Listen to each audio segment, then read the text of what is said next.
Shall we recite Namo Tassa together?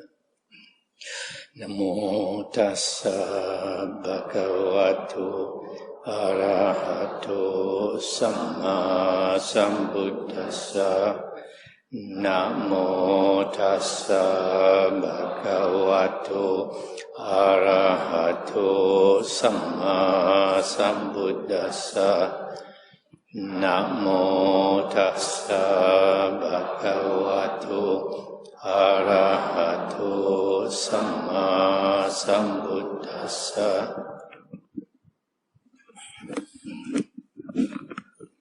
Good evening, brothers and sisters in the Dhamma. Happy to be back here in Wat Palelai. Tonight, the topic of the talk is how to develop the Ariyan Eightfold Path. The Ariyan Eightfold Path is the path the Buddha taught to end suffering. So, it is a very important topic. In the Samyutta Nikaya, chapter 45, that is the Magga Samyutta. Magga is a path. So, it's the explanation of the Ariyan Eightfold Path. There it is said that the holy life is the Ariyan Eightfold Path, and the fruits of the holy life are the paths and the fruits. The paths and the fruits refer to the four paths and the four fruits. These are stages of enlightenment. Only out of these eight, only the fourth fruit is a fully enlightened being. The others are stages of enlightenment. They are all, these Aryans are on their way out of samsara. The lowest is the first path, and that is also called stream entry. And the stream refers to the Ariyan Eightfold Path, as mentioned in the chapter 55 of the Samyutta Nikaya. And after you attain the first path, in the same lifetime, it is said in the Samyutta Nikaya 25.1 that the path will turn to fruit. So from there, I think it is most likely the same with all the other paths and fruits. After you attain the second path, in the same lifetime, it will turn to the second fruit. Similarly for the third path and the fourth path.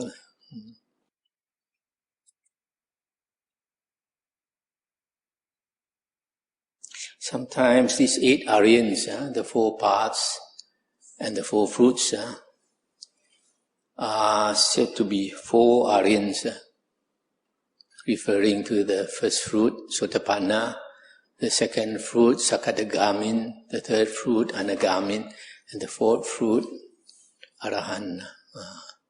So, they are probably sometimes referred to as the four Aryans instead of the eight, because in the same lifetime, the path will turn to fruit. At the very latest, when the person is dying. So, there is a difference in the Dhamma of the suttas and in later books. In the suttas, the earlier suttas, the original teachings of the Buddha are found in the early 5 Nikayas. Because the Buddha said that his true Dhamma will last 500 years. Meaning that 500 years after the Buddha has passed away, his pure Dhamma, sometimes called Sat Dhamma, true Dhamma, will not be polluted.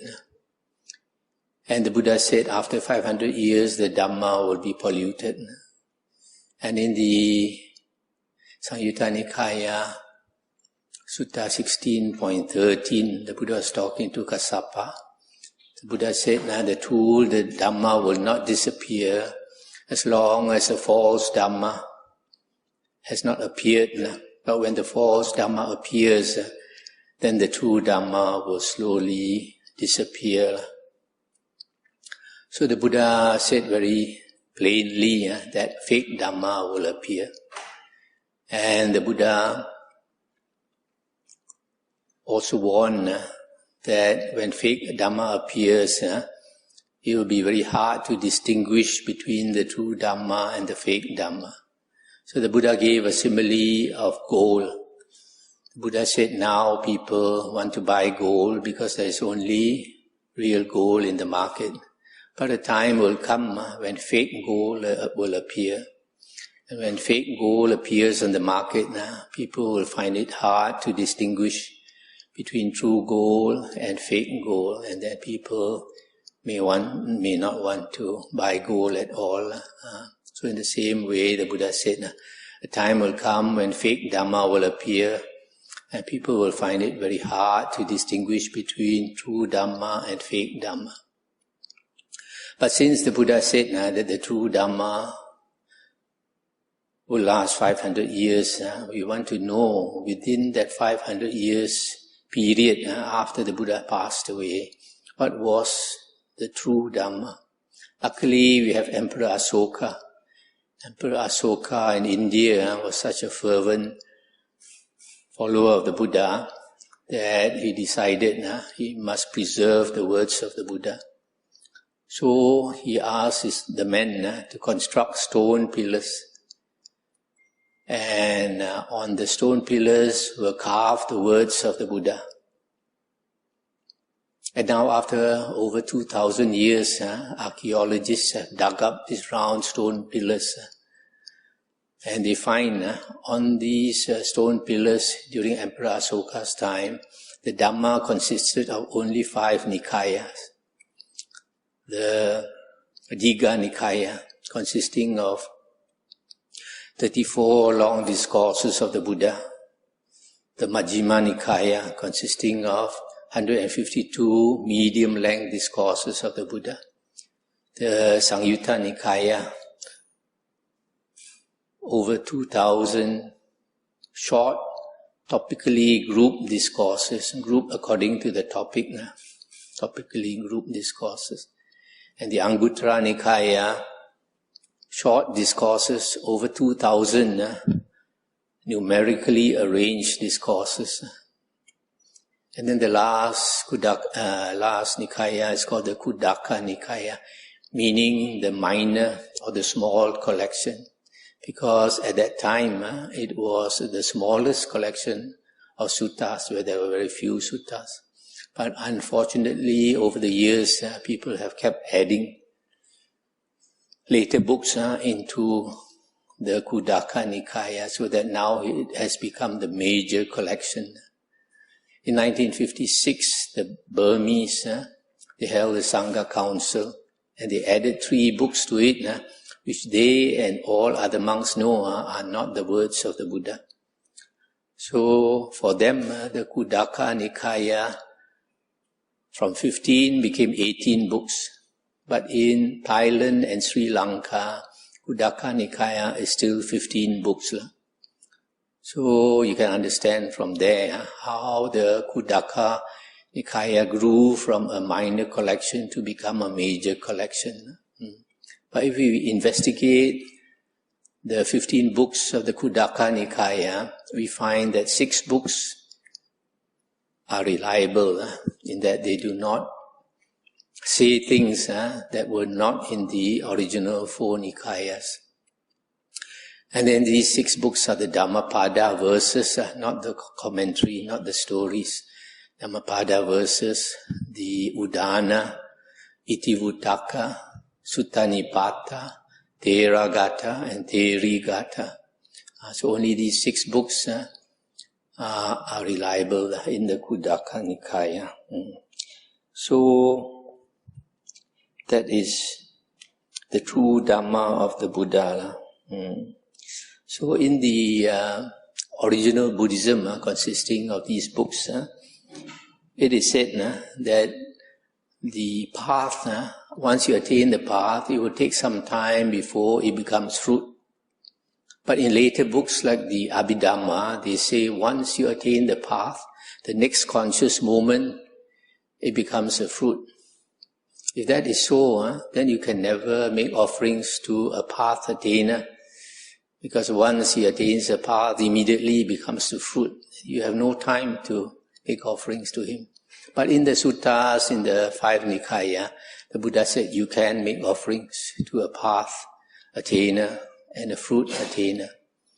So it shows that it takes some time. That's why the Buddha said at the latest, before he passes away, the path Ariya will become a fruit attainer. He attains the fruit when the wisdom matures. For example, if a person listens to the Dhamma and understands, he attains the first path because of right view. And then the character has not changed. It needs some time to change. It needs some time for that, the understanding to sink in, the wisdom to mature.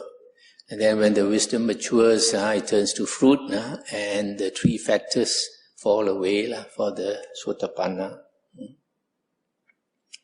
So how do we practice the Aryan Eightfold Path to attain the paths and the fruits to become an Arya? This is explained very clearly in the Mahachattarisaka Sutta of the Majjhima Nikaya, Sutta 117, where the Buddha stressed a few times that the only way to practice the Aryan Eightfold Path is to start with right view. There is only one entrance to the Aryan Eightfold Path. Right view only. And it is said that once you attain right view, it will lead you to the next factor, which is right thoughts. And then that will lead you to the next factor, which is right speech. And followed by right action, right livelihood, right effort, right mindfulness, and right concentration. So it has to follow in that sequence. The development of the Aryan Eightfold Path must go in that sequence. So how do we get right view? For this, we have to refer to other suttas. The Buddha spoke something like 8,000 suttas. And these suttas explain the Dhamma from different angles. And it is very important to study many suttas to get an overall picture of the Dhamma. If you just listen to 1 or 2 suttas, you think you understand, you don't really understand. It's just like some people, they practice Satipatthana, or they think they are practicing Satipatthana, and they only listen to the Satipatthana Sutta. But the Satipatthana Sutta only tells you the objects of sati that you should practice. It does not tell you, it does not explain clearly how to practice Satipatthana. To know how to practice Satipatthana, and also to know the difference between Sati and Satipatthana, you have to investigate many suttas in the Satipatthana Sangyutta, the 47 Sangyutta of the Sangyutta Nikaya. If you investigate those suttas, then you find, you'll be surprised to find there's a big difference between Sati and Satipatthana. And that is not explained by most monks. Most monks treat Sati and Satipatthana as though they are the same thing. They are very different things. So to understand how to get right view, the first factor of the Aryan Eightfold Path, we have to refer to the Bojjhanga Sangyutta. The Bojjhangas consist of 7 factors. 7 factors of the factors of enlightenment. Bojjhangas are factors of enlightenment. Meaning, if you practice those factors, it will lead you to enlightenment. But then the Aryan Eightfold Path also leads you to enlightenment. So the 7 factors of Enlightenment are very similar to the Ariyan Eightfold path. What is different is the stress of the factors. They stress different factors. So, to understand how to get right view, we look into the Bojjhangas, Bojjhanga Samyutta. The first Bojjhanga is called Sati Bojjhanga, normally translated as mindfulness. Sati is normally translated as mindfulness. So it is said, when you study other suttas, you get a wider picture. In the Bojjhanga Samyutta, it says, you draw near a teacher, and the teacher should be an Arya or a Sappurisa. But in some other suttas, it says that your time must come. Every one of us, in the long cycle of rebirths, as we go around the cycle of rebirths, we become spiritually mature. And one day, when you are spiritually mature, you will go on a spiritual search. And when you go on a spiritual search, you draw near a teacher.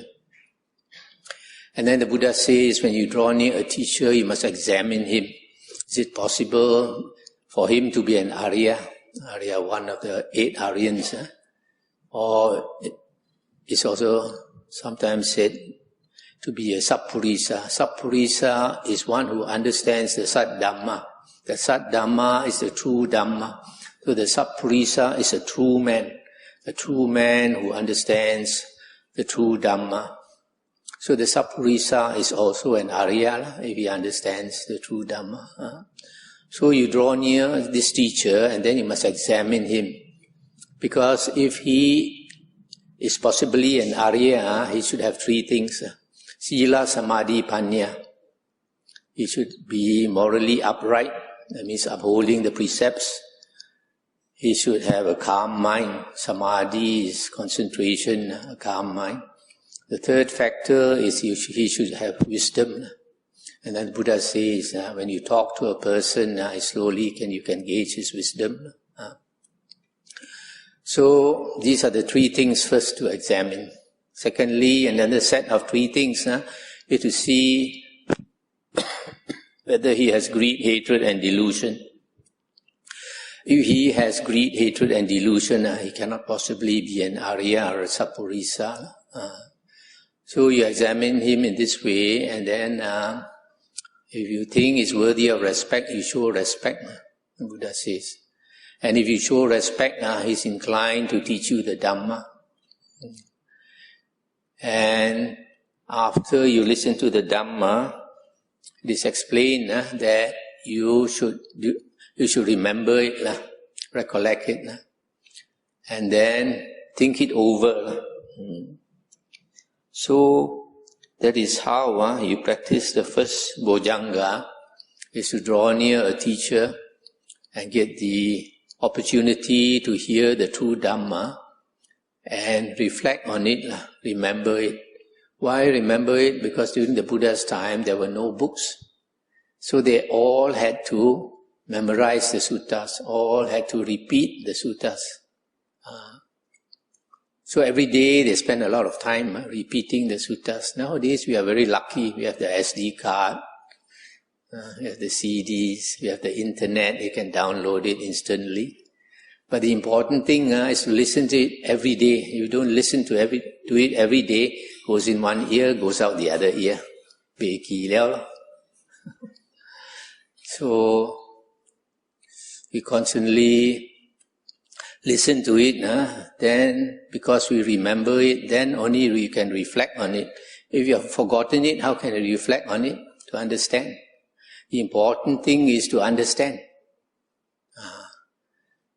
So we have cases we can see in the suttas and the Vinaya, where many people, when they came to listen to the Dhamma for the first time, because if a person is very intelligent, even the first time when he listens, he can catch the basic meaning of the Dhamma. And many people during the Buddha's time, they listened to the Dhamma for the first time on the basic 4 Ariyan truths, and the Buddha said they attain stream entry.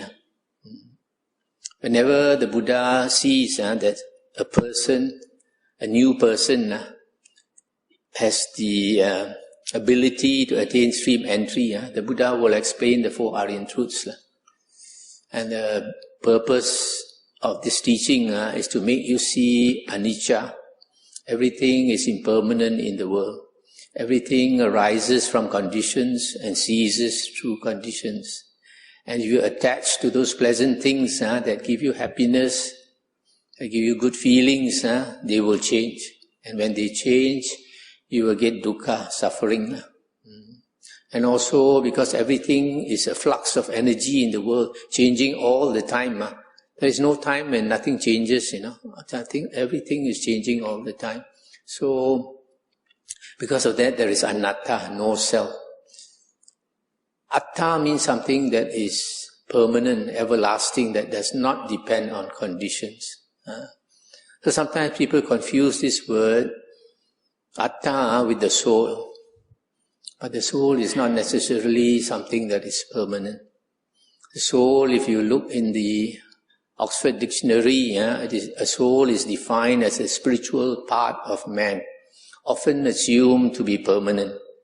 So in some religions, like in Christianity and in Islam, they assume that the soul is permanent. But in Buddhism, everything is impermanent. So I believe that there is a soul. All of us have a soul. And when this body decays and dies, we will leave. It is the soul that leaves.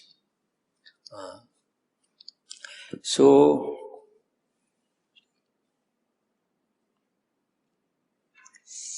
some people, they listen to the Dhamma and they understand and they get right view. Once you get right view, it means you have seen the Dhamma, you have attained the Dhamma Chakku, Fayen, the eye of the Dhamma, or the vision of the Dhamma. And you have become an Arya, the lowest Arya. But the problem is, some people are not so sharp.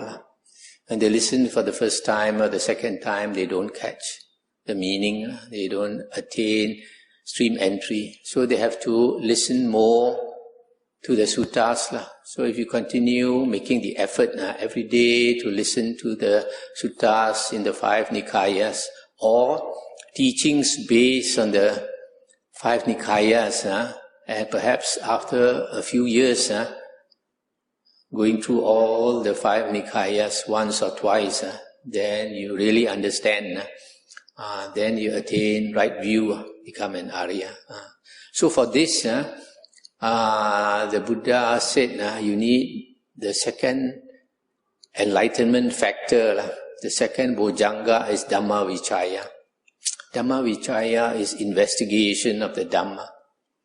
After you listen to the Dhamma, you reflect on it, you investigate it, you examine it, you think it over again and again to really get to know the meaning. Why do you have to do this? Because in the Samyutta Nikaya 56.18, the Buddha said in the 4 Ariyan truths, or in the Dhamma of the Buddha, there are innumerable nuances, innumerable details, innumerable implications. There are different shades of meaning. There are many details in the Dhamma. There are many hidden meanings. So sometimes when we listen to the Dhamma, the suttas, the first time, we catch certain points and we are very delighted. But when after some time, you listen to the same sutta a second time, you find you catch more important points which make you surprised. How come I didn't see these important implications the first time?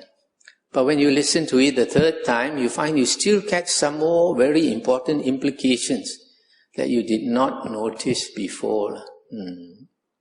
So that's why we have to listen to the Dhamma again and again and again until we pass away.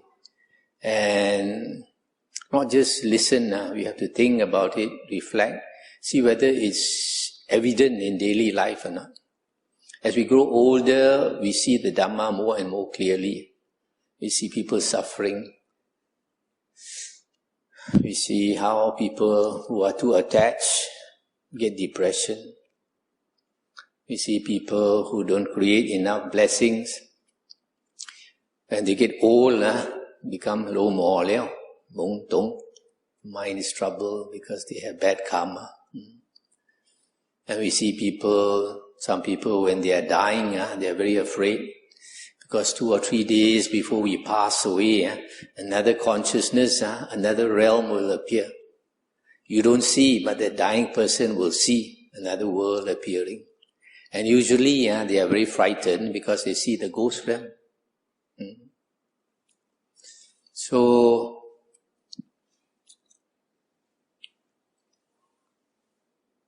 So we have to cultivate the Ariyan Eightfold path. So we have to investigate the Dhamma and think it over, investigate, examine, reflect, etc. to really understand. So it takes some time, and later when you understand, you attain right view. So this Bojjhanga Samyutta tells you that you have to practice these 2 things to attain right view. You see, the meaning of sati in the Ariyan Eightfold Path is said to be 4 things. If you have sati, right mindfulness, you have to remember to contemplate 4 things, the body, feelings, mind and Dhamma. Sinyan Chu, So, these 4 things, actually out of these 4 things, the most important is Dhamma. Because it is said, there are 5 occasions when a person attains enlightenment. One, when he is listening to the Dhamma. We find during the Buddha's time, most of the people who attain stream entry, or Sakadagamin, or Anagamin, or Arahant, most of the time is due to listening to the Dhamma. The second occasion is when somebody is teaching the Dhamma, because when he is teaching the Dhamma, he has to think carefully to understand before he can speak out. So that understanding makes him attain enlightenment. The third is when he is repeating the Dhamma. As you repeat, you catch the important implications, you understand. The fourth is when he is contemplating on the Dhamma, reflecting on the Dhamma. As we heard just now, investigation of the Dhamma. And the fifth is during meditation. So you see, out of these 5 occasions when a person becomes liberated, 4 of them have to do with the Dhamma. And the Dhamma refers to the Buddha's Dhamma, the suttas. But there are some translations, there are some books where they translate the Dhamma not as the Buddha's teachings, but as phenomena, objects of the mind. So as we study the suttas, we find it is not objects of the mind that the Buddha is referring to. In the case of Dhamma, it is the Buddha's suttas, Buddha's Dhamma. Because the Buddha's Dhamma is very, very important. Before the Buddha appeared in India, there were many yogis struggling to become enlightened. And most of them meditated a lot. And some of them even attained psychic powers through meditation.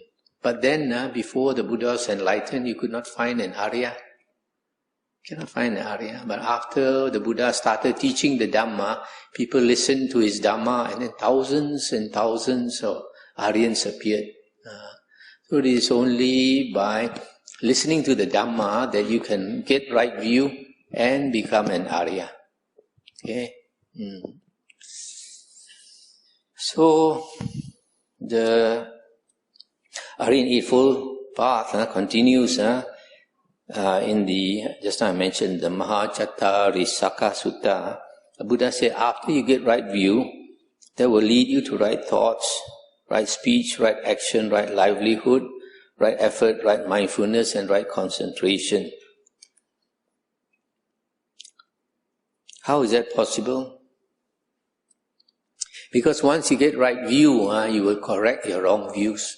You will correct your wrong prejudices. You will correct your wrong thoughts, yeah, because of your right view. So you naturally will get right thoughts. And then because of right thoughts, you will get right speech. Because before you can speak, you must think. If you think wrongly, you will speak wrongly. If you think correctly, you will speak correctly. And therefore, right thoughts will bring you to right speech. And then because of right view and right thoughts, you will have right action.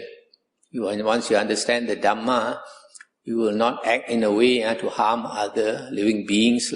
So you will have right action. And because of right thoughts, right speech, right action, you will have right livelihood. So you see, from right view, one factor, right view, it gives you 5 factors. Very naturally, it will bring you to right thoughts, right speech, right action, right livelihood. Then after that, you have to make effort in right effort and right mindfulness and right concentration.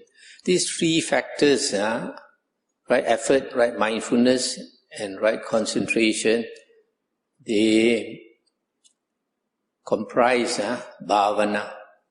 Bhavana, the word means development. And many monks say bhavana means meditation. It is not only meditation. It is more than just one factor. Meditation is right concentration. But it consists of 3 factors, right effort, right mindfulness, and right concentration. Right effort is to get rid of unwholesome states and to develop wholesome states. This is very important because the Buddha said that unwholesome states bring us down to woeful planes of rebirth. And wholesome states bring us up to the heavens and to human rebirth. And also, these wholesome states and unwholesome states determine our character. But to practice right effort and change your character, you need to practice it together with right mindfulness. You have to pay attention to your body, feelings, mind, and Dhamma. Okay? Most important is like your 3 karmas. We act through the body, speech, and mind. So whenever you want to act through your body, the Buddha said before you do something, you must reflect whether this action I'm going to do through the body or the speech or the mind is going to harm somebody or going to benefit somebody. If it's going to benefit somebody, I should do it and do it again and again. But if it's going to harm somebody, the Buddha said, don't do it at all. Okay? So before you do anything, you have to reflect. The Buddha also said, while you are doing, also you should reflect whether it's harming or it's benefiting somebody. And after you have done, also you should reflect. If you do this, then your 3 karmas will always be pure. You will not create bad karma. Yeah. So it is very important. So for this, to notice your body, speech, and your mind, you have to use right mindfulness. Contemplate your body, your feelings. When anger arises, you must notice. Your mind, if unwholesome thoughts arise, you must notice. Unwholesome thoughts are very bad for us. Develop wholesome thoughts. And your mind also includes attitude. Some people very rich already, and then they look down on poor people, look down on the laborer and all that. So, attitude and then your perceptions. So, that is the mind. And Dhamma, we must constantly reflect to remind us. If you remember the Dhamma, then you will live your life according to the Dhamma. If you forget the Dhamma, then you don't live your life according to Dhamma. Then you will be led by greed, hatred, and delusion. Still want to enjoy going to casino, going to Hajjai, going to Hong Kong for a good meal and come back the same day, etc. So, we need to be mindful, because the Buddha said, if we are not mindful of these four things, our mind will naturally go out to the six sense bases, to our eyes, to our ears, our nose, tongue, body and mind. We want to enjoy worldly enjoyment, yeah? But this worldly enjoyment comes with a price. You're using up your blessings every time you enjoy. So, Buddha also said that these six objects, especially the five objects of the sense bases, the sights, sounds, smells, taste and touch, these are Mara's bait. Mara is Satan trying to tempt you with all the worldly enjoyment. Mara doesn't like you to get out of samsara. So, we have to practice this mindfulness. That is the sixth factor of the Ariyan Eightfold Path and the eighth factor. So this sixth and the seventh factor, if you practice it, it will give you development of character. And then the eighth factor is meditation. Meditation, if you practice meditation, you will get concentration, because in the Majjhima Nikaya, remember Ananda was asked what type of meditation is praised by the Buddha, and he said the first jhana, second jhana, third jhana, fourth jhana. And he also said the type of meditation which is not praised by the Buddha is a type of meditation where you do not eliminate the five hindrances. So from this sutta, firstly, it implies two things. One is the Buddha's meditation is the four jhanas. The second implication is that the purpose of meditation is to get rid of the five hindrances. Because if you don't get rid of the five hindrances, the Buddha said that is not praised by the Buddha. Why do we want to get rid of the five hindrances? Because in the suttas it is said that the five hindrances are makers of blindness. We cannot get right view if the five hindrances obstruct us. And we cannot attain Nibbana if the five hindrances obstruct us. So it's very important to get rid of the five hindrances. These five hindrances basically consist of five things: sensual desire, ill will or anger, sloth and torpor, restlessness and worry and doubt.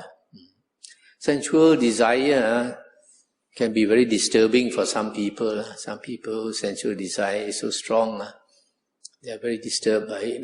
Sometimes you see in the newspapers, an old man rapes the granddaughter because he cannot control himself. And then ill will or anger, sometimes people just from quarreling, they kill somebody. Yeah, you see road rage sometimes on the road. Just because of parking only, you kill somebody. Because that person has a lot of ill will and you happen to press his button. So that is a big hindrance. Sloth and torpor will make us lazy. Want to sleep all the time. Restlessness is another thing that is very troubling. You tell a young man to stay at home, don't go out, he cannot. Every night must go teh tarik. Simbang with friends. So, and then doubt. Doubt, if your mind is not clear, then you cannot make a good decision. So these five things give us a lot of mental suffering. So that's why in meditation we need to get rid of the five hindrances. And when you get rid of the five hindrances, you attain the jhanas. But it's not easy to attain the jhanas. It's very difficult. That's why people become monks and nuns. If you can attain the jhanas at home, no need to become monks and nuns. Why so stupid going to become monks and nuns? Yeah. It's because it's almost impossible. That's why we become monks and nuns. Just now, we mentioned that to get right view, we have to practice the two bojjhangas, listen to the Dhamma, reflect on it, remember it, and investigate it. Now in the Majjhima Nikaya Sutta 43, it is said there are only two conditions for right view. The voice of another teaching you the true Dhamma. And the second condition is focused attention. When you listen, you pay focused attention. And Samyutta Nikaya 46.38 says, when one listens to the Dhamma with eager ears, attending to it as a matter of vital concern, directing his whole mind to it, on that occasion the 5 hindrances are not present in him, and the 7 bojjhanga go to fulfillment by development. So you see, when you listen to the Dhamma with eager ears, attending to it as a matter of vital concern, directing the whole mind to it, at that time, because your mind is so concentrated listening to the Dhamma, the 5 hindrances are not there. If the 5 hindrances are not there and the 7 bojjhangas are there, then you can understand and get right view. That's why just now we mentioned of the two conditions for attaining right view, one is listening to the true Dhamma, the other one is paying focused attention. Also in Samyutta Nikaya 55.55, there it says there are 4 conditions for stream entry instead of 2. 4 conditions. But the most important, of course, is 2. And these are called Sottapatti Yangani. Sottapatti means stream entry. And Sottapatti Yangani means the conditions for stream entry, or the factors for stream entry. And the first one is association with the true man, or an Ariyan, who can teach you the true Dhamma. The second condition is listening to the true Dhamma. The third is focused attention when you listen. The fourth is Dhamma nu Dhamma pati pati, practice of the Dhamma in accordance with the Dhamma. So for stream entry, practicing the Dhamma in accordance with the Dhamma means whatever you learn of the Dhamma, you try to put it into practice. But the most important is to listen to the Dhamma again and again and reflect on it until you understand. Then you will get stream entry. Also, the same sutta says, when you continue to practice these 4 conditions, after you have attained stream entry, it will turn to fruit. Fruit is Sottapatti Phala, the fruit of stream entry. And that is Sottapanna, the first fruit. Also, the same sutta says something quite surprising for some people. The Buddha said, if the 4 conditions for stream entry, these 4 conditions are completely and totally absent in a person, that person is not a Buddhist. That person is not a follower of the Buddha. That person is a follower of external sects. So the Buddha is saying, if you don't listen to his words in the suttas, you are not his disciple. You are not a Buddhist. You are not a follower of the Buddha. Why is it so? Because the Buddha stressed listening to his Dhamma, his suttas is so important. He called all his disciples, all his followers, savaka, hearers or listeners, sen wen in Chinese. Whether it's monks, also he calls them savaka. Nuns also called savaka. Laymen also called savaka. Lay women also called savaka. So if you don't listen to his words, then you are not a Buddhist at all. That's according to the Buddha. Because the Buddha says, you don't listen to his words, you have no chance to become a Sotapanna. No chance to attain stream entry. But nowadays, a lot of people don't study the suttas. They think meditation itself will bring you stream entry. According to the words of the Buddha, is impossible. If just meditation alone you can become a stream enterer, those yogis before the Buddha's time would have all become Ariya. No need the Buddha. Yeah?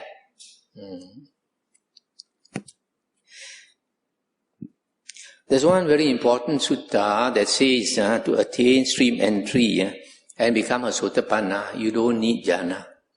Nowadays there are some monks that say Sotapanna also you need jhana. Because there's one sutta in the Samyutta Nikaya 55.40. It is said there are two types of Sotapanna. First fruit Arya, two types. One is a diligent one is a negligent one. The diligent Sotapanna, after he has attained Sotapanna, the four characteristics of a Sotapanna, he makes further effort to attain the jhanas. After he has attained Sotapanna, he makes effort to attain the jhanas. That means he did not have the jhanas. And then he makes effort to attain the jhanas. The second type of Sotapanna is the negligent Sotapanna. After he attains Sotapanna, he does not make further effort to attain the jhanas. So from here you see both types of Sotapanna do not have jhana. So you don't need jhanas to become a Sotapanna. Once you have become a Sotapanna, you have four characteristics. You have unshakable faith in the Buddha, unshakable faith in the Dhamma, unshakable faith in the Sangha, and you have the Ariyan Sila. What is the Ariyan Sila? Ariyan Sila can be said to be 3 or 4 factors of the Ariyan Eightfold Path. Normally, books say there are three factors. The right speech, right action, and right livelihood. Right speech consists of 4 precepts. Not to lie, not to engage in divisive speech. Divisive speech is when you hear A talking bad about B, tomorrow you go and tell B, hey, Amy said this and that about you. Then you cause the two of them to quarrel. So you don't engage in divisive speech. The third one is not to engage in coarse or vulgar speech. Rough tongue. The fourth is not to engage in idle gossip. So right speech has 4 precepts. Right action has 3 precepts. Not to kill, not to take what is not given, in other words, not to steal, and then not to engage in sexual misconduct. And right livelihood is governed by right speech and right action, so there is no particular precept. But you can also include right thoughts, because we do evil to the mind, the body, and our speech. So if you include right thoughts, then you don't have wrong thoughts. Wrong thoughts are covetousness or greed. Greed for other people's things. And then ill will, a lot of anger. And the third one, wrong thought, is thoughts of cruelty, to harm others. So this is the Ariyan Sila. Basically, it is 7 precepts. So, this is the 4 characteristics of a Sotapanna: unshakable faith in the Buddha, Dhamma, and Sangha, and he possesses Ariyan Sila. Also, it is said, once you become an Arya, you will never be reborn in the 3 woeful planes. Never be reborn as a ghost, as an animal, and go to hell. After we die, there are 5 destinations of rebirth. Gati, and 2 are called happy destinations, Sugati. 3 are woeful destinations, Dugati. So the woeful planes consist of these 3, which are Dugati. The happy destination is the human realm and the heavens. So you always come back only as a human being or as a Deva or a Devi. Also, a Sotapanna has a maximum of 7 more lifetimes. And every time he comes back, his hockey, his blessings are very great. He'll have a very good life as a human or a Deva or a Devi. So the suffering that is that is left is very, very little. But if you don't attain stream entry and become an Arya, the Buddha said the suffering is so much more, because you'll be continue on the endless round of rebirths. The Buddha said samsara, the round of rebirths has no end, never ending, unless you make the effort to get out of samsara. And in this long cycle of rebirths, you will become a ghost countless times. You will fall into the animal realm countless times. You go to hell countless times. And that is very, very frightening. So that's why it's very, very important to listen to the true Dhamma and attain right view. A lot of people don't appreciate the true Dhamma. The Buddha said it is very, very difficult for you to get three conditions together. First, to be born as a human being, to have a human body. Second, the true Dhamma is available in the world. The third condition is you are able to meet the true Dhamma. There are billions of people in the world. How many meet the true Dhamma? Very few. Yeah. So, and other times, like some people, the true Dhamma is available, but unfortunately they are born as an animal or a ghost. They also cannot hear the true Dhamma. And for the true Dhamma to be in the world is very, very difficult also, because one night the Buddha did not sleep. The whole night he contemplated the past. For 12 hours he contemplated 91 world cycles. And the Buddha said he only saw 6 Sammasambuddhas. Only 6 Buddhas willing to teach the Dhamma. But sometimes you can find hundreds and thousands of Pacceka Buddhas. Like, for example, in the Isigili Sutta of the Majjhima Nikaya 116, the Buddha said at one time outside Rajagaha, on the Isigili hill, there were 500 Pacceka Buddhas staying there at one time. So most of the Buddhas, you can say 99.99% of Buddhas are Pacceka Buddhas. They don't want to teach. Even our Buddha Gautama, after he was enlightened, he contemplated living beings, and he found most beings are not interested in the Dhamma. Because we follow our greed, hatred and delusion. We follow our natural tendencies to enjoy life. So we go along the stream of life, happily down the stream of life. But to get out of samsara, you have to go the opposite way, make a lot of effort, go up the stream. And that is extremely difficult. So very few Buddhas want to teach. There is a sutta in the Digha Nikaya, Sutta 29, where the Buddha said, his teaching of the holy life is perfect and complete. In other words, you cannot make it more perfect, you cannot make it more complete. The Buddha said, if you want to add to his words, you don't see his Dhamma. If you don't see his Dhamma, you don't have right view, you don't have vision of the Dhamma. You are a putujana, an ordinary worldling, not an Arya. If you want to subtract from his words, the Buddha also said you don't see his Dhamma. So the 5 Nikayas are perfect and complete. Don't go and study other books. After 500 years, other books appeared, like the Mahayana Sutras, the Abhidhamma, the commentaries, Visuddhimagga, all that. They have a lot of good teachings, but unfortunately, they give you some wrong view. So we have to be very careful.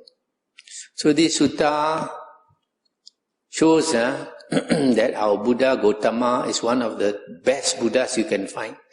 Because his teachings are perfect and complete, you cannot find another Buddha who teaches more perfect and complete than our Buddha Gautama. Yeah?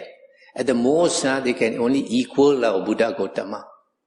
Our Buddha Gautama is a top-class Buddha, and a lot of people don't appreciate. Also, a lot of people don't know, he is one of the top in psychic powers. There's one sutta when he went to the Brahma heavens to teach Mahabrahma.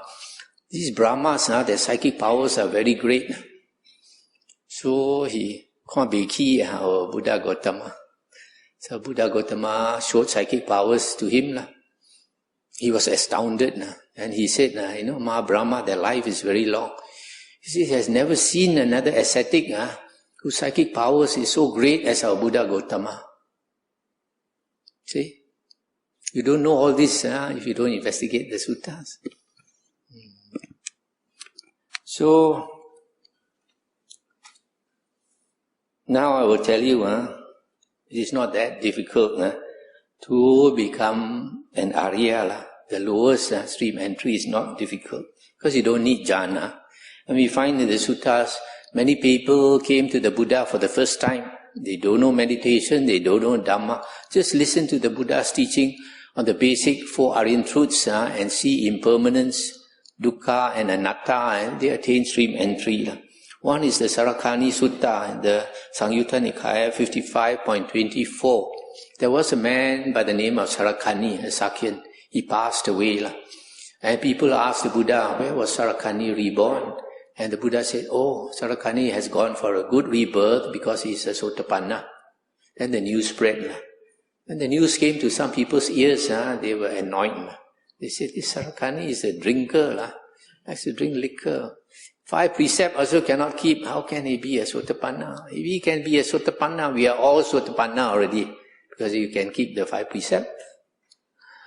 So when the monks reported back to the Buddha, the Buddha said, why can't Sarakani be a Sotapanna? He has taken refuge in the Buddha, Dhamma and Sangha for a long time. Meaning, he has listened to the Buddha for a long time. And the Buddha said something a bit surprising. The Buddha said, look at the trees. Don't talk about Sarakani. If I taught Dhamma to the trees and they can understand, they also can become Sotapanna. Why can't you become Sotapanna? So you all have a good chance of becoming Sotapanna if you can understand the Buddha's words. You see, the Buddha did not say, if I were to teach the trees meditation, they will become Sotapanna. No, the Buddha said, if I were to teach them the Dhamma, and they just need to understand my words, they will become Sotapanna. So you can see, it's very clear that listening to the Dhamma is so important. Also from here, drinking a bit of liquor is not so bad. Another story, a true story, is in the Vinaya books. Devadatta was one of the Buddha's disciples who liked to meditate and not interested in the suttas. There is a sutta in the Majjhima Nikaya where the Buddha scolded one of his disciples. He said, I notice every time I teach the Dhamma, you don't pay attention. So Devadatta was one such monk. He only wanted to meditate. He meditated so much until he attained psychic powers. And because he had psychic powers, he showed them to the prince Ajatasattu. The Ajatasattu prince became his fan, worshipped him. Every day made offerings of 500 dishes to him. But then because he didn't have right view, his ego became bigger. So one day he asked the Buddha, when the Buddha was old, he asked the Buddha to step down. He said, let me take your place. You are old already. So the Buddha scolded him in front of all the monks and nuns, scolded him. He was so angry, he wanted to kill the Buddha. But with the thought, with the intention to kill the Buddha, he lost all his psychic powers.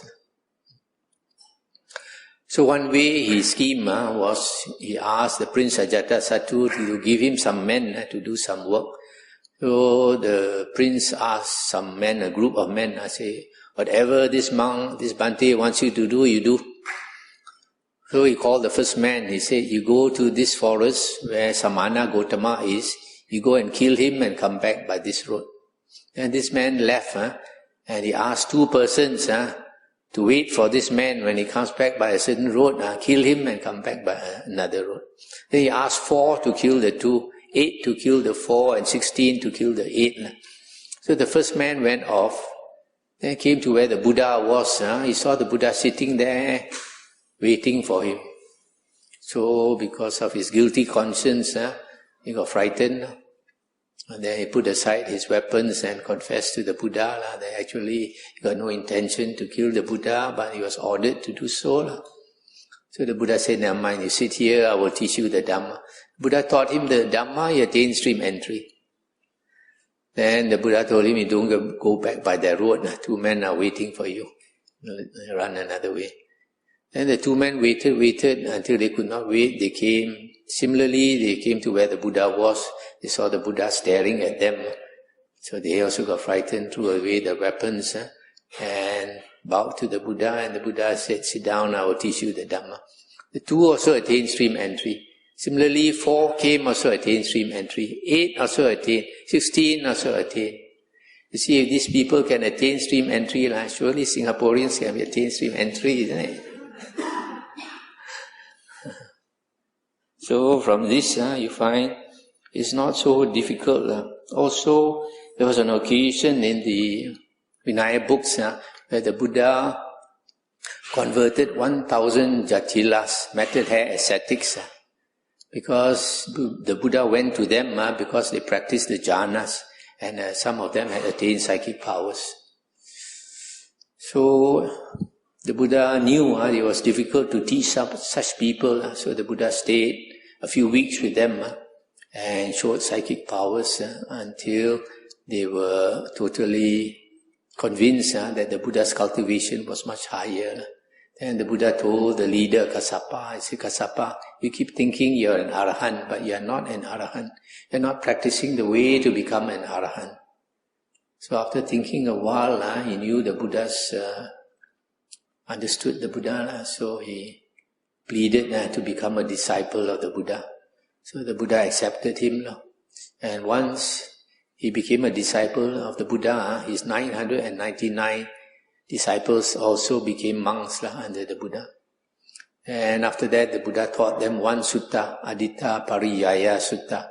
Because they prayed to fire, the Buddha used this fire discourse to say the whole world is on fire. The whole world is burning with greed, hatred and delusion. And slowly the Buddha talked about non-self. And then just listening to one sutta, all 1,000 became Arahants. Then later the Buddha brought them to Rajagaha to see King Bimbisara, and King Bimbisara threw a big lunch dana and called all the people of Rajagaha to come and see the Arahants. So after the meal, the Buddha taught the 4 Aryan truths to 120,000 people, and all of them attained stream entry. They are not scientists or engineers or lawyers or doctors, they are ordinary aunties and uncles and all that. And they never learned meditation. Just listening the first time they attained stream. Another occasion was when 80,000 people came to see the Buddha for the first time. The Buddha also taught them the 4 Aryan truths. They also attained stream entry. Some people don't believe that now you can attain stream entry by listening to the Dhamma. They say Buddha is different. When the Buddha taught, because of his psychic powers, people could understand. But that's not true, because we find in the Vinaya books, Sariputta and Moggallana, they were external ascetics, practicing, I think, under Sanjiva. So one day, Sariputta went on alms round Pindapata, and then he saw one of the 5 earliest monks, Wu Bichiu, Venerable Asaji, who had just become an Arahant. And when he saw Venerable Asaji, he was very impressed, because Venerable Asaji looked extremely calm, and the face was so bright and all that. So he was convinced Venerable Asaji is not an ordinary person. He went to Venerable Asaji and asked him, Bhante, who is your teacher? What does he teach? And Venerable Asaji said, I've just become a monk under my teacher, not long. So I know very little. Then Venerable Sariputta said, it doesn't matter, little or much, you please tell me. Then he said, all dhammas arise from conditions. All dhammas cease through conditions. Chinese we say, 诸法因缘生, 诸法因缘灭. Yeah. So Venerable Sariputta was very sharp, very intelligent. He understood that what the Buddha meant was all things in the world arise from conditions. And all cease to conditions. It's not that somebody created something suddenly. It's all due to conditions. And then he saw anicca. And he attained stream entry.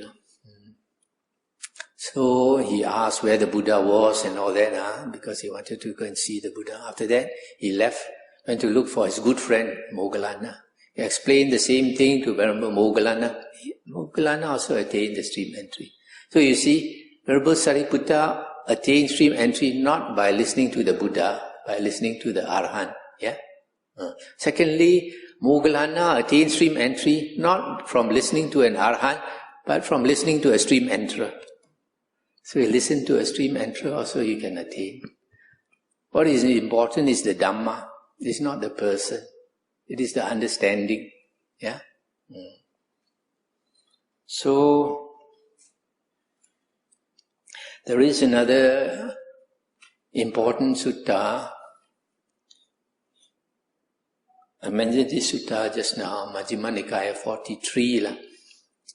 In this sutta it says, just now we said, this sutta says, to attain right view, you need two conditions. The voice of another teaching you the true Dhamma. The second condition is focused attention. The same sutta says, after you attain right view, that means attain stream entry, to practice to attain liberation, become an Arahant, there are 5 conditions that you need to practice. One is Sila, moral conduct. Another one is Dhamma Savana, listening to the Dhamma. The third is Dhamma Sakkacha, discussion of the Dhamma. The fourth is Samatha, is meditation to attain the 4 jhanas, to attain Samadhi. Vipassana is contemplation, and contemplation I mentioned just now consists of the 2 factors, right effort and right mindfulness, which you practice in everyday life. When we meditate, we must only train our mind to focus and attain the jhanas. That is Buddhist meditation.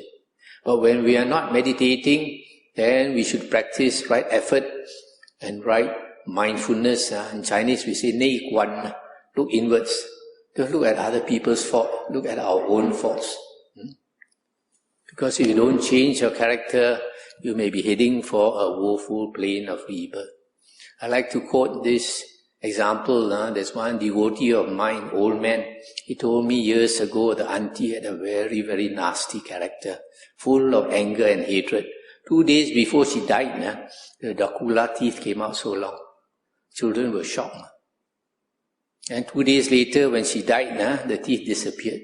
What does it mean? It means 2 days before she died, the soul is coming out of the body. Linh Huân, is coming out. And this soul is determined by your character. You have a character of a Deva or a Devi, this soul is a Deva or a Devi before you die. You have a character like this woman of a fierce ghost. Before you die, you have already turned into this fierce ghost inside. So you have to be very, very careful. That's why the Buddha said, if you want to be reborn in heaven, to be a Deva or a Devi, you have to change your character now. Xiu Xing, Xiu Xing se Xiu Xing Wei. Change your character until you become a Deva or a Devi before you die.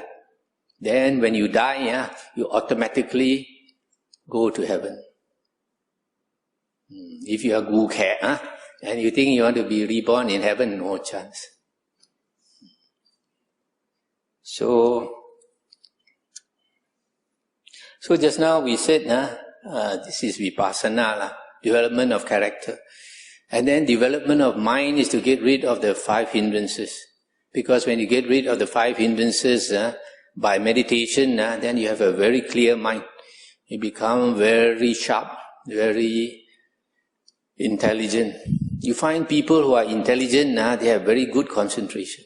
People like Albert Einstein, one of the top brains in the world. If you give him a long mathematical problem, we need a calculator. He doesn't need, he closes his eyes, and he does all the calculation in his mind, and then he write down. Without concentration, how can you do that? So you want to be intelligent, you got to meditate, Samatha meditation. And we are not meditating, you practice vipassana, contemplation. You notice the 5 conditions you need after you get right view. Sila, just now I mentioned, once you get right view, you will automatically have sila. Yeah? The other 4 factors. And then the second is Dhamma Savana, listening to the Dhamma. The third one is Dhamma Sakacha, discussion of the Dhamma. So you see the importance of the Dhamma. If you want to enter the stream, become the first path attainer, you need to listen to the true Dhamma. And after you have attained stream entry, to become an Arahant, you still need to listen to the true Dhamma and discuss the true Dhamma so that you understand better. So you see how important is the Dhamma. Without the Dhamma, no chance at all to become an Arya. And then after that, you practice Samatha in meditation, and out of meditation, you practice Vipassana. Equal. So I'll end here and invite questions.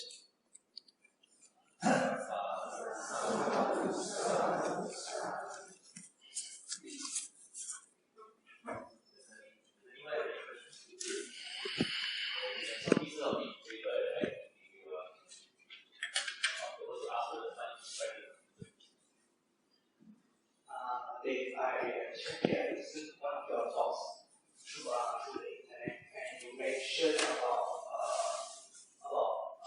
killing oneself, being suicide. Right? You mentioned that it's wrong for one person to kill himself, but Wrong for what? Suicide, kill himself. Suicide. Yes. Okay. But Ariyan, right, can kill himself because he has no self. But in my thinking, it's like being Ariyan or a lay person, right? Life is precious, and you are in this life because you have a long karma to return. So if Ariyan can kill himself, and does it make too much sense? Firstly, I did not say that an Arya can kill himself. In the suttas, it is mentioned that there are certain Arahants who committed suicide. There's a difference between Arya and Arahant. An Arahant has completely finished his work. The body is just a vegetable to him.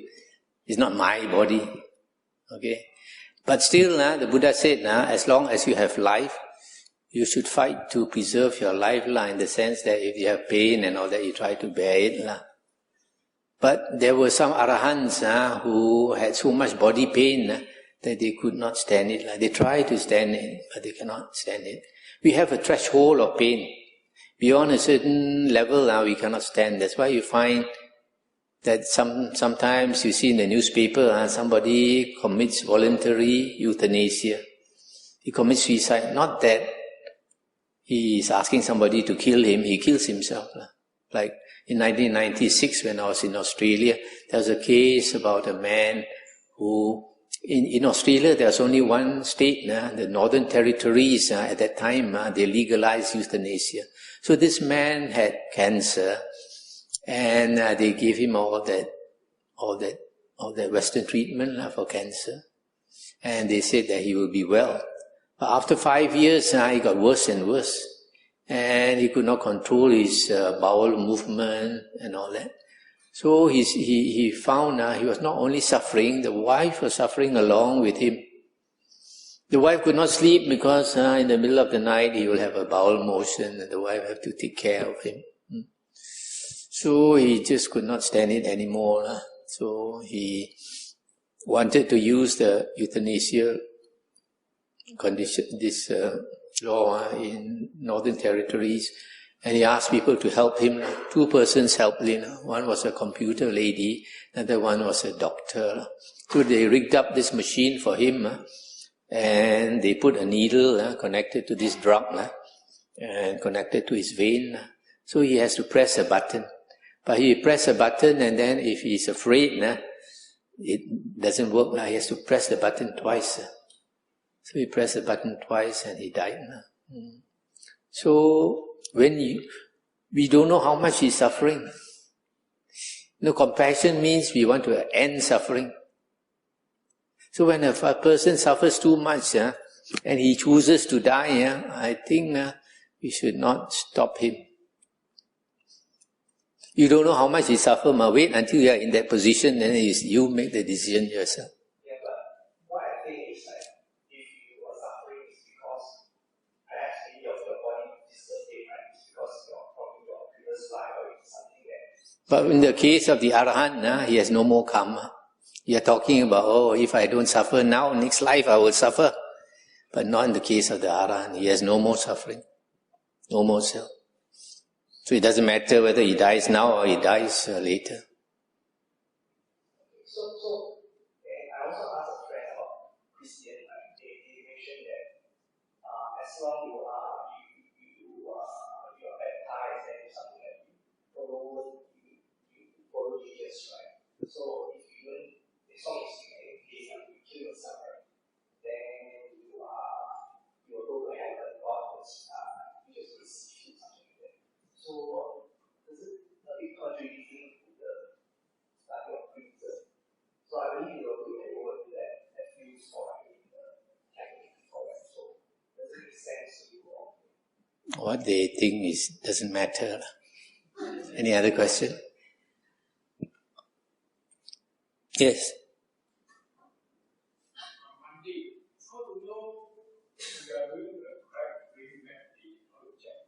How to know what?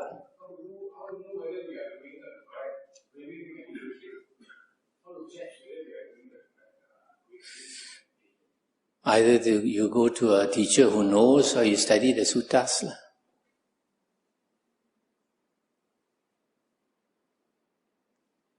There are many different opinions.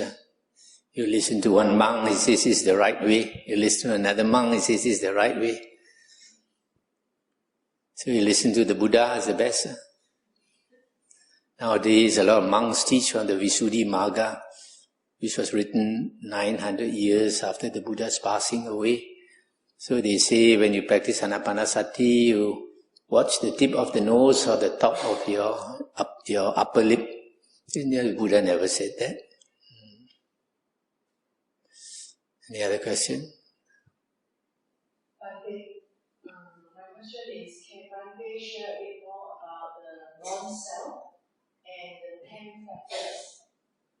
10 factors.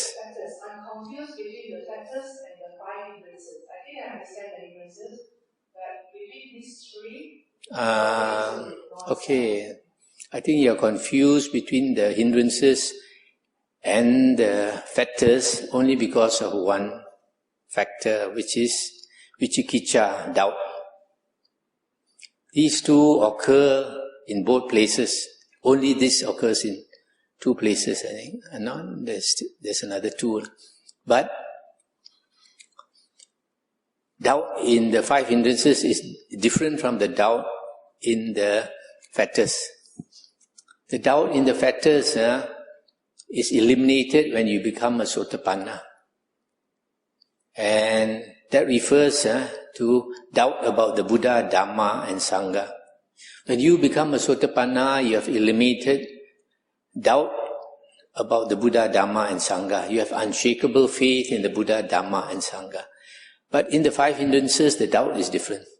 The doubt is your mind is blur.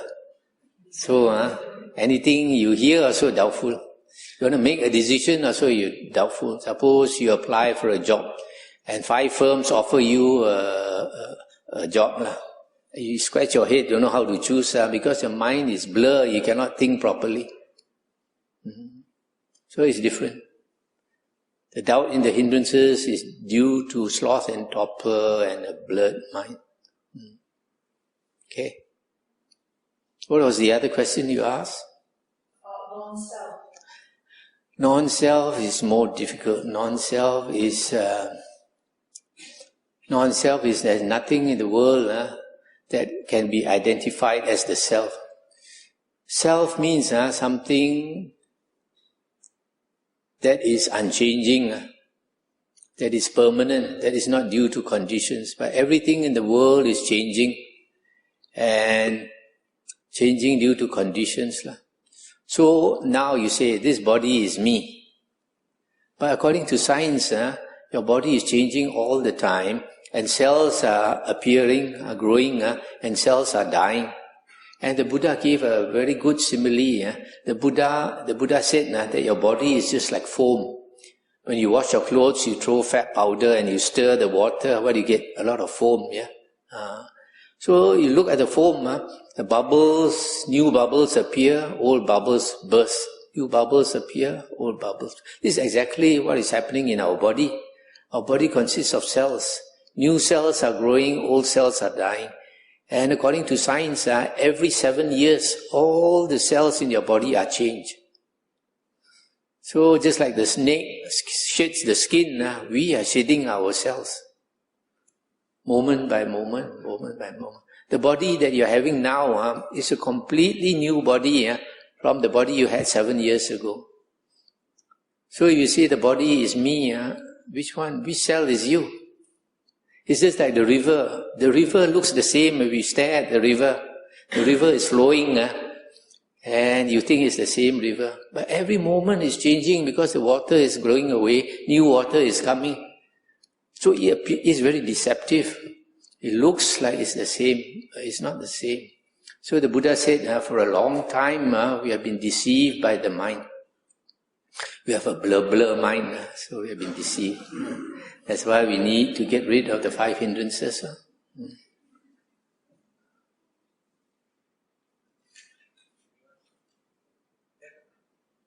The Buddha said, the body is changing fast, but the mind is changing even faster. So we take the body and the mind to be the self, but the mind is changing faster than the body. So what is there in us? We take ourselves to be the body and the mind. What is there that is not changing in our body and our mind? Nothing. Just a flux of energy. Yeah? Yeah.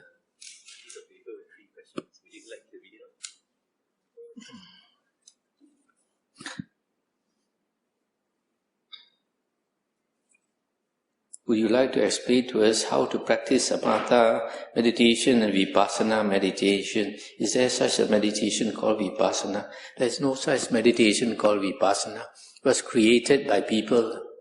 In the Buddha's teachings, Vipassana is contemplation, and I mentioned contemplation is what you practice out of meditation.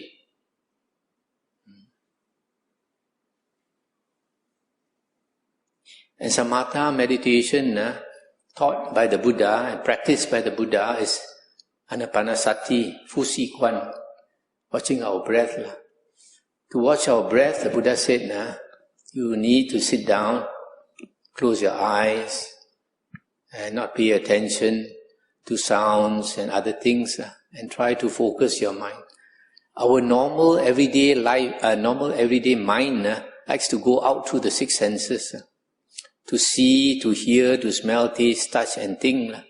And because of that, our mind is very scattered.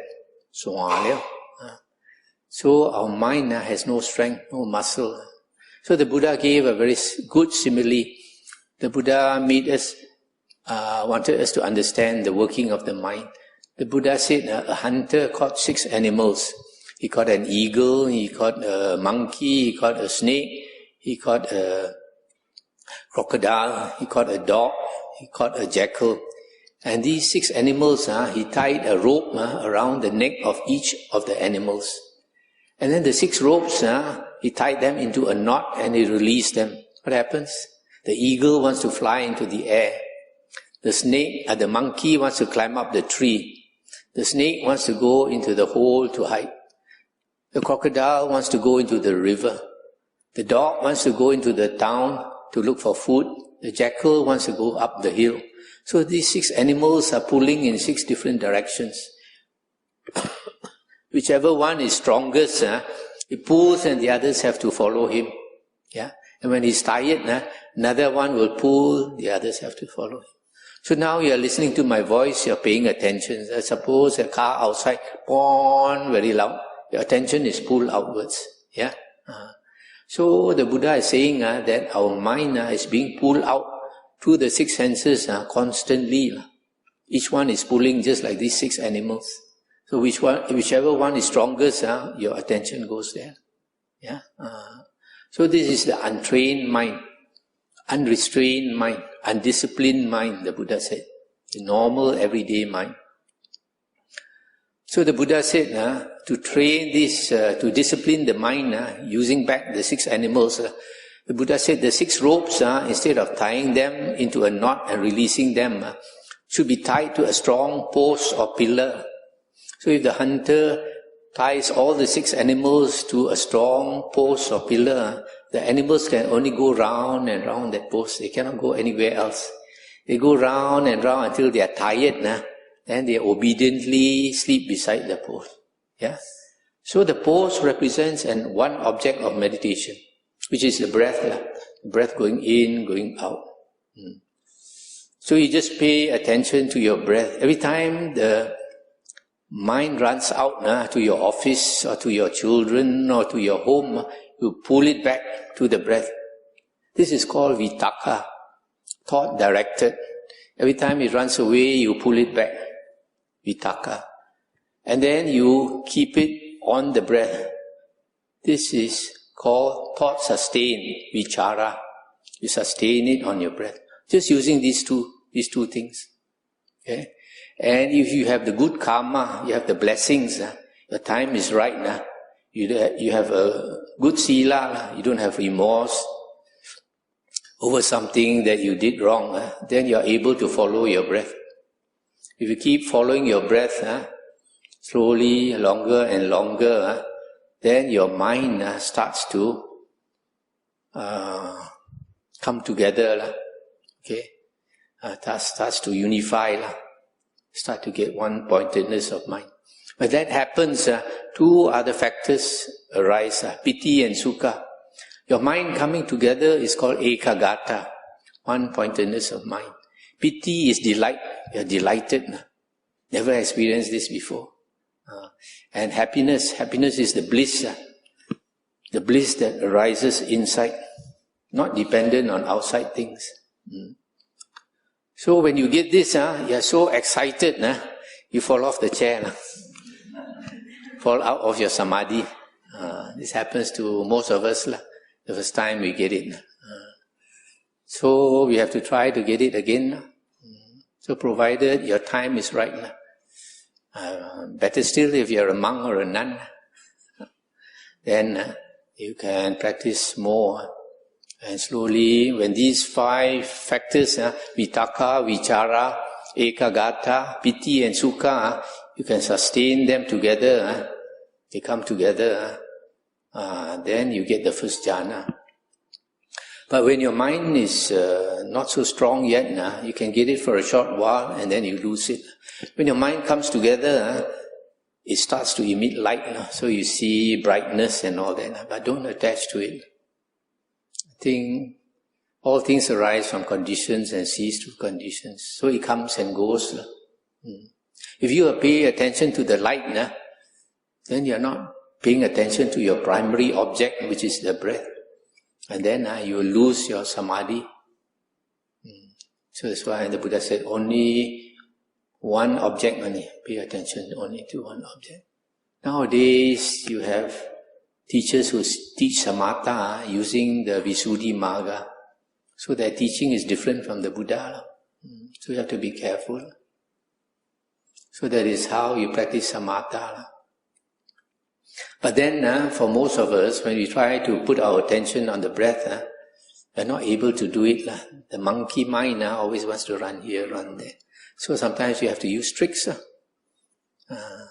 So the one that is commonly taught by many monks is to count the breath. Goes in, goes out, you count 1. Goes in, goes out, you count 2. Goes in, goes out, you count 3, up to 10. Then after that, you start with 1, 2, 3, 4, 5, 6, up to 10. There's one way. Another way is to, like in Thailand, they say when the breath goes in, you think Buddha, do. When it goes out, when it goes in, Buddha. When it goes out, do. Buddha, do, Buddha, do. There's another method. But I find these 2 methods not so good in the sense that if you keep thinking of Buddha, Buddha, then you forgot about your breath, you're only thinking of Buddha, Buddha. In the same way, if you're doing counting, you think of the counting and you forgot your breath. So generally I tell people, when your breath goes in and your breath goes out, you move one of your fingers very slightly. Move very slightly, nobody will notice. Why? Because when you move your finger, you are aware of your body. Every time you are aware of your body, you are in the here and now. Because when we ta wang xiang, we are thinking of this and thinking of that. We forgot we are sitting down in meditation. That is why you find in most religions, or you can say all religions, they like to use the beat. Hail Mary, full of grace, the Lord. So, or in Islam they say, La ilaha illallah, La ilaha illallah. What's the purpose of all this? To keep your attention here and now, especially when you move the beats. So in Hinduism they use mantra, Om or something. So when you move any part of your body, as long as you are aware of your body, your mind comes back immediately. That is why the Buddha said, mind kaya gata sati, mindfulness directed to the body leads to the deathless. Because you are in the here and now, then you can become liberated, become an Arahant. If you are thinking all the time, no way you can have a hold of your mind. So that's how you practice Samatha. Luangpor, you mentioned about the stages of Anagami and Arahantship. They have perfect jhana. The only difference is that Arahants attain the wisdom which is the highest threefold path and liberation, namely Sila, Bhavana and Panya. So what are the training involved to attain wisdom insight after having perfect jhana? Threefold path.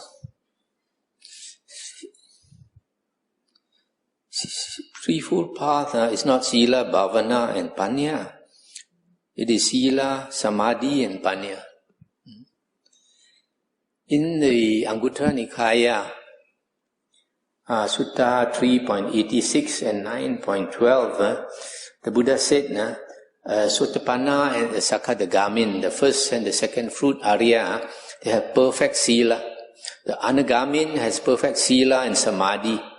The Arahant has perfect Sila, Samadhi and Panya. Perfect Samadhi is the four jhanas.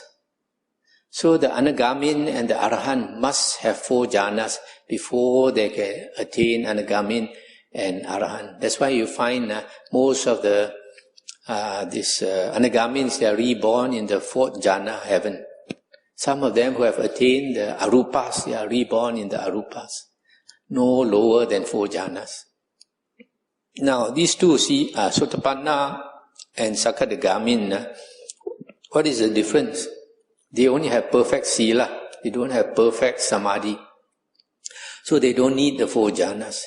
The difference, the Buddha says, is the Sakadagamin, the second fruit, Ariya, he has reduced greed, hatred and delusion. Greed, hatred and delusion is part of the hindrances. Greed is the first hindrance, sensual desire. Okay? And hatred is the second hindrance, which is ill will or anger. Okay? And delusion is due to sloth and torpor, restlessness and all that. So you see, to reduce the greed, hatred and delusion, you have to reduce your hindrances. And the only way to reduce your hindrances is Samadhi. So the Sakadagamin, second fruit, must have the first jhana or the second jhana or the third jhana to bring down the hindrances so that they don't obstruct. Okay? But Sotapanna, I mentioned just now in the Sutta 55.40, I think, Sotapanna does not need any jhana. There are so many suttas, 8,000 suttas. Unless you are familiar with them, you miss out one sutta, then you think Sotapanna needs jhana.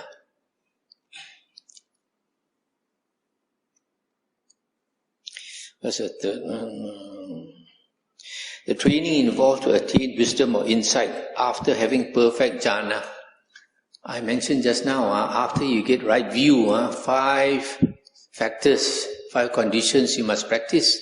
Sila, listening to Dhamma, discussion of the Dhamma, Samatha and Vipassana. These are the 5 things you constantly practice until your wisdom matures.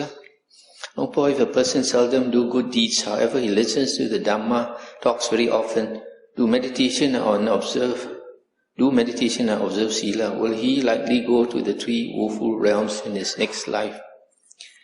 If he listens to the Dhamma and understands, then even if he does not get Sotapanna, not likely to go to the woeful realms, because if you really understand, you will practice it. And it means cultivating wholesome states.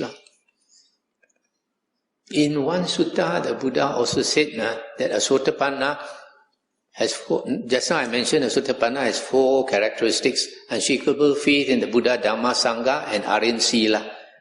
But there is another sutta where the Buddha said the 4 characteristics of a Sotapanna can also be unshakable faith in the Buddha, Dhamma and Sangha, and very generous, open-handed.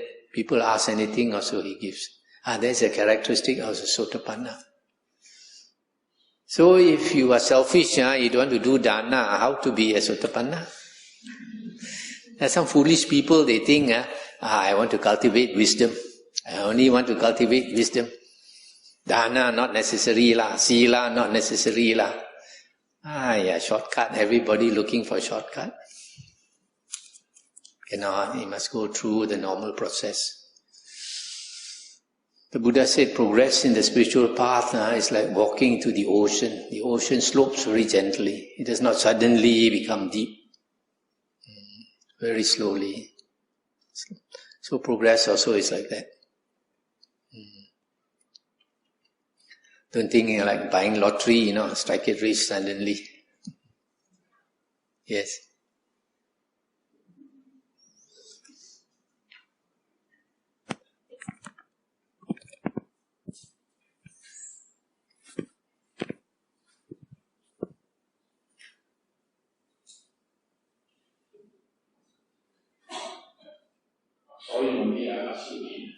What's the difference between soul, spirit, mind and consciousness?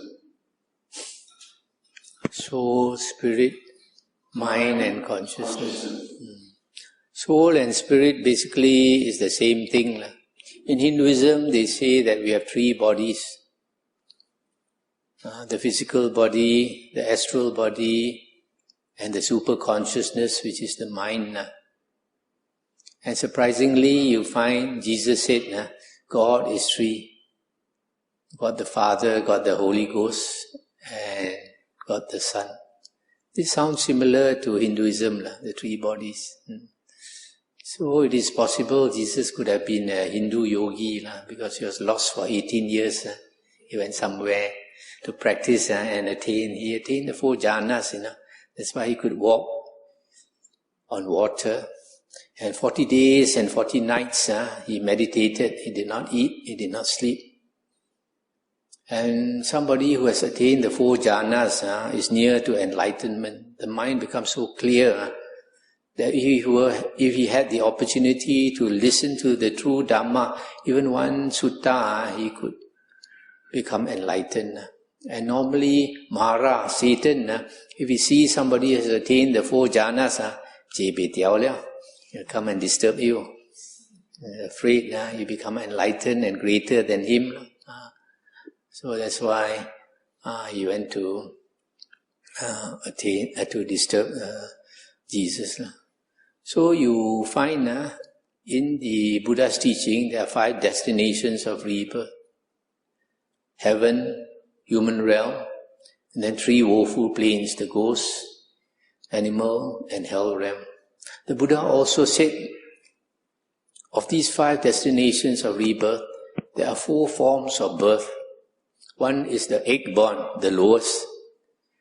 Higher than that is the womb born, humans and animals. Higher than that is vapor born or water born, maybe referring to the It's supposed to be higher than the humans, higher than the womb. So we're probably referring to cloud spirits.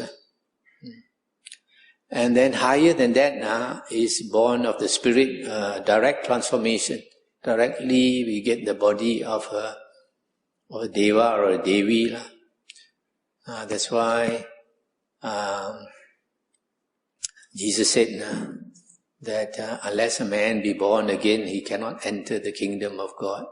Because one rabbi came to ask Jesus, I think this is the gospel according to St. John, the 5th chapter.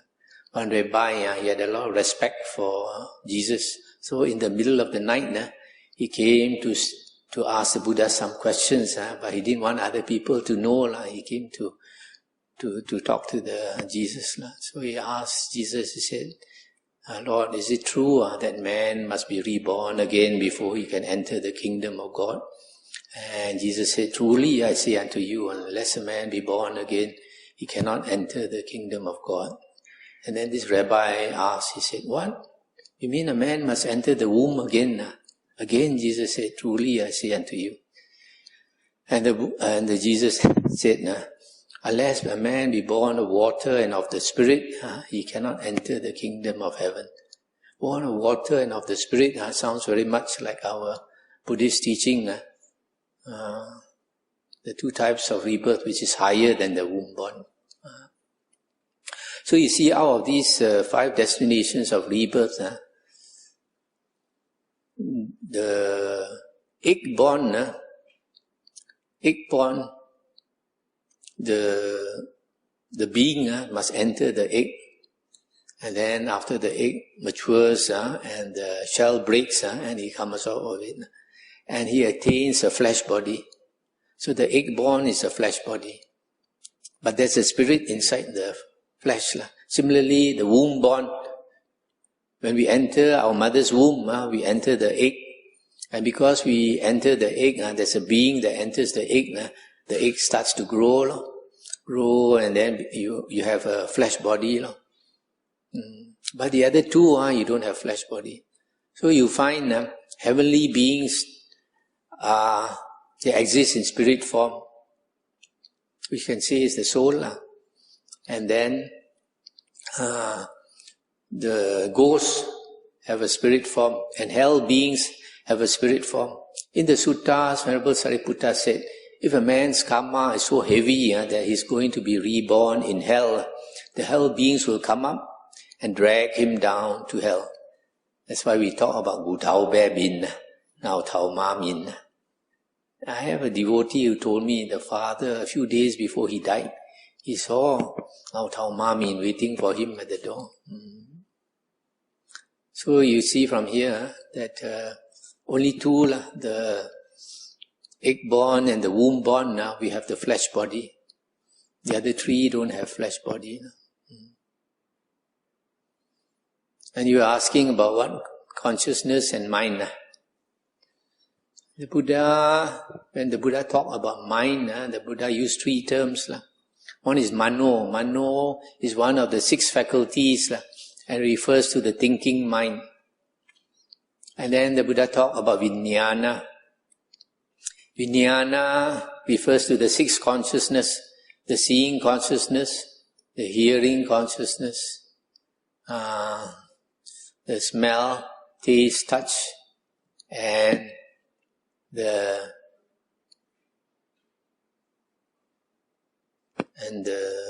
vijnana, the mind consciousness. And then the Buddha talked about citta. Citta can refer to mind moments and also refer to the whole mind. But we are not too clear about all this. Don't worry, when you become an Arahant, it will be clear to you. Any other thing? Yeah, but one last question. You want to do question? I was supposed to bring some books and SD cards. Maybe I forgot to bring. Did we bring Brother K? Brother Yi, did we bring?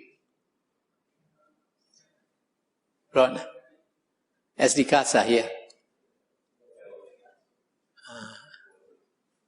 So if you want to get the SD cards, not many left. English and Hokkien. Each SD card is 8 gig, contains about 300 hours of talks. The English one has all the 5 Nikayas. I spent many years explaining that. 5 Nikayas. And the Hokkien one, I think, has 4 Nikayas.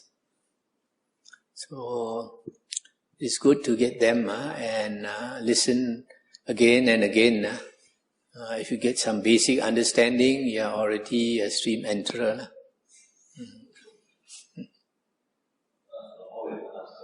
Yes. Yes, Bhante, I visited you in Perak a few days back before you performed here. And I started the Hokkien version. Then now I just start the English version of this SD card. It is better for the English version. Because my Hokkien is Penang Hokkien, Baba Hokkien. But the English version is, I just started playing and I listened to it. It's very, very, very good for understanding. Thank you so much. There are some people who try to study the 5 Nikayas through the books and they find it very difficult to understand.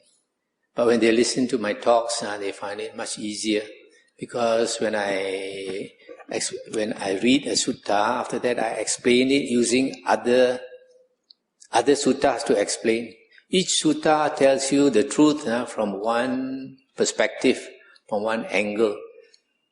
But then it's not enough to understand. You need to read to listen to several suttas about the same subject, and then you understand. It's like the 4 blind men who went to handle the elephant, and the man who touched the leg of the elephant, he swears that an elephant is just like a coconut trunk, a coconut tree. The one who was hit by the tail, he says elephant is just like a fan. He doesn't believe anything other than the fan, elephant. The one who touched the body, he says the elephant is just like a wall, solid only. The one who touched the nose, said the elephant is just like a trunk, a pipe.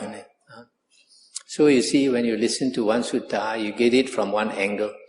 You have to get an overall picture. So you touch the whole elephant, then only you know what the elephant is about. That's why you have to listen to many suttas. And you listen again and again. Because the first time you listen, you catch certain points. Second time you listen, you catch more points. Third time, even more points. Okay.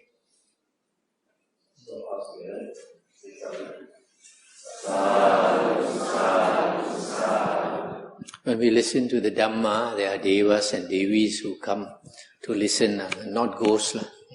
So we invite the devas and devis to rejoice with us, to be happy.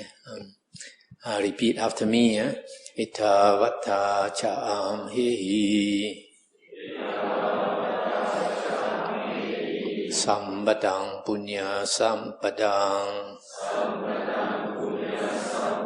Sabbe deva Sabbe buddha Sabbe satta Anumodantu Sabba sampati Siddhya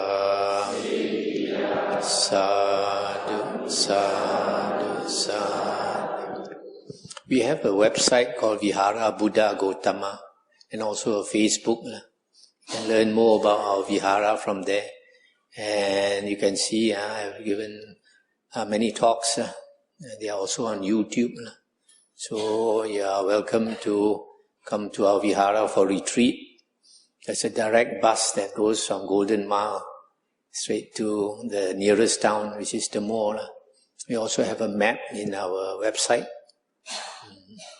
So if you want to come, you just WhatsApp us or SMSs lah. We only have one phone in the monasteries, in our books, and